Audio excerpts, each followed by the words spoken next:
All right, everybody. So let's give a round of applause to all of our participants to start with. Yay! Yay! So so here are the results from our first phase, the first race of our drone data race, our second annual drone data race. Coming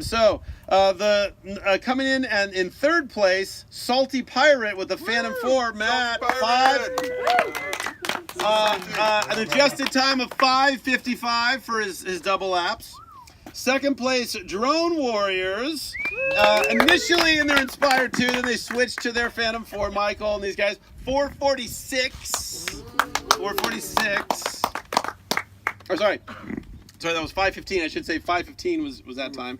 And then the winning time, Gabriel and Hudson, 4:46 in their Phantom 3. Phantom 3. All right, so good job, you guys. Excellent.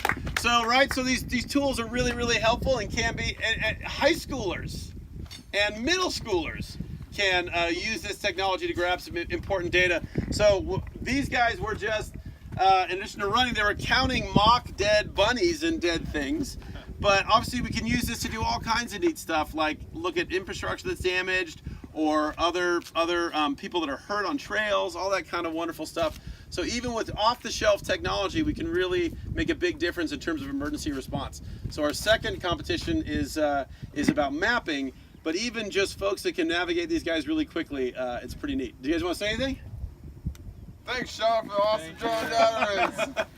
Awesome. Okay. Drones are good and fly safe, obey the law, and don't make the rest of us pay for your stupidity. There you go. I like it. Boys? Go drones. Go drones. Excellent. All right, great. Thanks, you guys. Thanks, everybody, for coming. Awesome.